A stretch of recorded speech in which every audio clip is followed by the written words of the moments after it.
এখন অল্প অল্প পিন ঢুকাচ্ছি। আজকে আমার বড় ভাইজান ভাঙড়ে দাঁড়িয়ে কি বলেছে শুনেছেন তো? কি বলেছে শুনেছেন? আমি তো সবটা শুনতে পাইনি। বলছে আর একটা সুযোগ দিচ্ছি পার্লামেন্টে ওয়াকফ নিয়ে রাজ্য থেকে এমপির সংখ্যা আমার মনে হয় তো ইচ্ছাকৃতভাবেই উনি বলেছেন 34টা 29টা এমপি তৃণমূলের রাজ্য থেকে গিয়েছে, যে তারা কি করে দেখবো, আর একটা সুযোগ দিচ্ছি। বুঝতে পেরেছেন কি বলে দিয়েছে? ওই ওয়াকআউট করে বাইরে চলে আসবে, ও খেলা বন্ধ করে দেব। যদি ওয়াকআউট করে বাইরে বেরো হয়, পশ্চিম বাংলার মানুষ বুঝিয়ে দেবে এমপিদেরকে। এনআরসি এর সময় অনেক নাটক করেছে, ভোট দিবার সময় পেছনের দরজাতে বেরিয়ে গিয়েছিল এমপি গুলো, এবার ছাড় হবে না। আজকে এই ভাঙড়ের বুকে দাঁড়িয়ে বলেছে, তার আমি শুধু এখানে রিপিট টেলিকাস্ট করে দিচ্ছি। যেখানে যার ভোট দেওয়ার দরকার সেখানে তো ভাই দে না, যেখানে বলার দরকার সেখানে বলবে না। এই পশ্চিমবাংলার আইনসভার মধ্যে ওয়াকফ নিয়ে 2 দিন আলোচনা হয়েছে ভাই, জানেন? দুর্ভাগ্যের বিষয় আমি মাত্র 7 মিনিট পেয়েছিলাম। রাজনৈতিকভাবে আমি ওখানে সংখ্যায় কম, 7 মিনিট টাইম পেয়েছিলাম। বাইরে যারা বড় বড় মিটিং করছে না, কদিন আগে রানী রাসমণিতে দাঁড়িয়ে মিটিং করে বড় বড় কথা বললো, সে বাবুকে বক্তব্য দিতে দেখলাম না। যে দুটো বড় নেতা তৃণমূলের মঞ্চ থেকে বড় বড় কথা বললো না, তাদেরকে বক্তব্য দিতে দেখতে পেলাম না। আরে বক্তব্য দেওয়ার জায়গা তো বেশি করে ওই জায়গাটা, সবাই তো ওখানে চান্স পাবে না। আপনারা ওখানে চান্স পেয়েছেন, আপনাদের কাজ হচ্ছে ভিতরে বলা, তারপরে বাইরে বলবেন।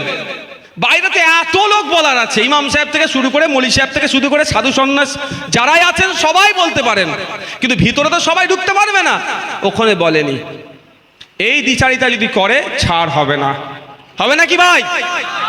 যাকে যার ইচ্ছা ভোট দেন। যদি ওয়াকআউট করে নাটক করে বাইরে বেরিয়ে আসে, বাইরে জনগণকে প্রস্তুত নিতে হবে। যদি ট্রেনে করে আসে, হাওড়া স্টেশনের বাইরে বার হতে দেব না। যদি ফ্লাইটে আসে, দমদমের বাইরে বার হতে দেব না। এটা বলে যাচ্ছি। আজকে অনেক নাটক হয়েছে, বলার লোক ছিল না বলে যা বুঝিয়েছে বলে দিয়ে বুঝেছে, সেই বুঝে নিয়েছি।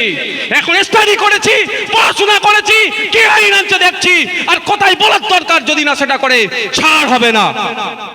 আমি একা যে আটকাবো, আপনারা যাওয়ার ইচ্ছা থাকলে আসবেন, নাহলে আমি যে একা আটকাবো। টাকাও পেয়েছেন মানুষের ভোট নিয়ে, যেখানে বলার দরকার সেখানে না বলে কাঁচে হাত মেরে, গ্লাসে হাত মেরে হাত কেটে নাটক সাজা হচ্ছে। যাক, আমি ও প্রসঙ্গে এখন যাচ্ছি না, আবার ফিরে আসি। তাহলে কি হলো? 1992 সালে দাঙ্গা লাগিয়ে দিল। আমার হিন্দু সমাজে যে 27% সংরক্ষণটা পাওয়ার দরকার ছিল, সেটা কি করলো? গুলিয়ে দেওয়ার চেষ্টা হলো। ঠিক 2011তেও মুসলমানদের ওই রিপোর্ট দেখে একটু যদি ক্ষমতা পায়, একটু যদি চাকরিতে বাড়ে, শিক্ষাতে বাড়ে, স্বাস্থ্যের উন্নতি করার জন্য স্বাস্থ্য পরিষেবা দেওয়া দরকার যদি ভাবে, সেই জন্য সরকার পরিবর্তন করে দিল। তাই মাথায় আসছে লড়াইটা কার সাথে কার?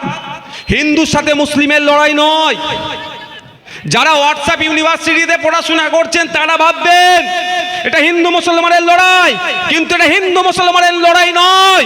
এটা এক শ্রেণী পুঁজিপতিদের বিরুদ্ধে গরিবের লড়াই। গরিবকে এক হতে হবে, কৃষককে এক হতে হবে, শ্রমজীবী মানুষকে এক হতে হবে। কোন ধর্মের শ্রমজীবী মানুষ দেখার দরকার নয়, কোন বর্ণের কোন জাতের শ্রমজীবী মানুষ দেখার দরকার নয়। খেটে খাওয়া মানুষকে এক হতে হবে। যারা লুটে নিচ্ছে, যারা আমাদের শ্রমকে চুরি করছে, যারা আমাদের শ্রমের মূল্যায়ন দিচ্ছে না, তাদের বিরুদ্ধে লড়াইটা আছে। এটা ভাববেন না যে মোদি আজকে ও ধর্মীয় পরিচয় হিন্দু বলে মুসলমানের সাথে হিন্দুর লড়াই নয়। এই লড়াইটা কার সাথে কার? শ্রমজীবী মানুষের বিরুদ্ধে লড়াই করছে কারা? পুঁজিপতিরা। তাই শ্রমজীবী মানুষকে এক হতে হবে। আর এই এক না হতে পারেন, সেই জন্য সুকৌশলে হিন্দু মুসলমান লাগিয়ে দাও, এরা এক হতে পারবে না, প্রশ্নও তুলতে পারবে না। আজকে বলুন তো, আপনিও চিল্লাচ্ছেন, আমিও চিৎকার করছি, গ্যাসের দাম কমাও, গ্যাসের দাম কমাও, গ্যাসের দাম কমাও, পেট্রোল ডিজেলের দাম কমাও। কমাচ্ছে কেন বলুন? কমাচ্ছে না। লড়াইটা তো ঠিকঠাক হচ্ছে না। লড়াইটা কি হচ্ছে? কখনো আমি এসে বলে চলে যাচ্ছি তো অন্যজন বলছে। আজকে যদি আমি এক জায়গায় দাঁড়িয়ে, আমি হিন্দু মুসলমান নির্বিশেষে একসাথে যদি জনগণ আওয়াজ তুলে পেট্রোল ডিজেলের দাম কমাতে হবে, নাহলে সরকারে তোমাকে রাখবো না, টেনে নামিয়ে দেবো, এই আওয়াজটা যদি তুলি, তখন নাবাতে বাধ্য। কি হচ্ছে, গুটি কয়েক হিন্দু ভাই কোনো জায়গা থেকে আওয়াজ তুলছে পেট্রোল ডিজেলের দাম কমাতে হবে, আর অন্য সাইডে আবার কোনো একটা জায়গায় মাইক বেঁধে কটা মুসলমান চিৎকার করছে পেট্রোল ডিজেলের দাম কমাতে হবে, আর ওইদিকে মোদি দিল্লিতে বসে খেতে খেতে দাঁতে কাটি দিয়ে হাসছে ফিক ফিক করে। দেখেছ, বোঝা তো দুজনকে তো ভাগ করে রেখেছি, ওরা দুজন তো এক জায়গায় দাঁড়াবে না, দাঁড়িয়ে লড়াই করবে না। ও কি করছি, হিন্দু ভাই আলাদা জায়গায় লড়াই করছে দাঁড়িয়ে পেট্রোল ডিজেলের দাম কমাও কমাও, ওরও তো অসুবিধা হচ্ছে, আর এদিকে মুসলমান ভাই ওই সাইডে দাঁড়িয়ে পেট্রোল ডিজেলের দাম কমাও বলে চিৎকার করছে, ওরও অসুবিধা হচ্ছে। কিন্তু ওই বেটাদেরকে এক হতে দেবে না এই মোদি মমতা, এই মোদি মমতা এক হতে দেবে না। এদের দুজনকে কি করবে, দুদিকে ঠেলে রাখবে। এক হলেই তো বিপদ হয়ে যাবে, এদের নাটক ধরে ফেলবে। যখনই এক হয়ে চিৎকার করবে আনিসেরও বিচার হবে, আমার তিলোত্তমেরও বিচার হয়ে যাবে। এদেরকে ওই জন্য আলাদা করে রাখার চেষ্টা করছে। আর আমাদের বক্তব্য, তোমার ধর্মীয় পরিচয় মন্দিরে থাকবে, তোমার ধর্মীয় পরিচয় মসজিদে থাকবে, যে যার ধর্মীয় পরিচয় মাথায় নিয়ে বাঁচবে। সংবিধান পূর্ণ অধিকার দিয়েছে, আমাদের সামাজিক ক্ষেত্রে যে আমাদের অধিকারগুলো আছে সেইগুলো পাওয়ার জন্য আসো। ধর্মীয় পরিচয়ের ঊর্ধ্বে মানুষত্ব রেখে যেটা প্র্যাকটিস করছি, রিলিজিয়াস প্র্যাকটিস করছি, সেটা থাকবে। আসো আমাদের নিজস্ব যেটা দরকার, যেটা প্রতিনিয়ত আমাদের প্রয়োজন আছে, সেই স্বার্থে আমরা এক হয়ে লড়াই করি।